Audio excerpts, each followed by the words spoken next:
जय श्रीराम. सकाळी सकाळी जरा जास्त ऊन लागायला लागलाय आता. आज सकाळी गौऱ्या नव्हता आला शॉपला, मीच त्याच्या घरी पोचून गेलो होतो. घरी फोन बंद असतो वाटतं त्याचा. कुठे जायच्या आधी आधी गाडीला इंधन टाकून घेतलं. हे एवढे नियम वाचून घेता पटकन. बबलू दा भेटला, म्हटलं आज नाराज का बरं दिसतोय तू? पंडित आणि कुणालला घेऊन गेलो होतो धनराशी काढायला. म्हटलं यांचं नशीब तरी चांगलं असेल. कुणालचं नशीब तर माझ्यापेक्षा बी खराब आहे. तो मोबाईल बी साथ देत नाही आता त्याचा. करून घेऊ म्हटलं नीट, टेन्शन नको घेऊ तू. पंडित म्हणे गोळ्या संपून गेलाय. म्हटलं कोणाच्या, तुझ्या?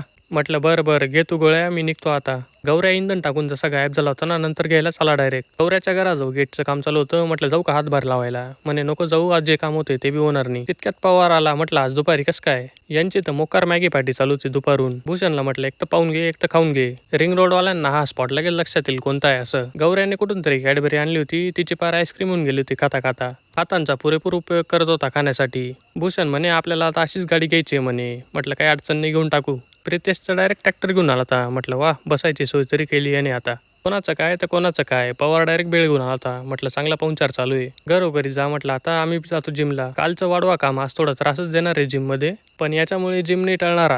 आज आपण जिम मध्ये घेणार होतो बॅक आणि बायसेपचं वर्कआउट. केबल रोचे घेतले 3 मेन सेट.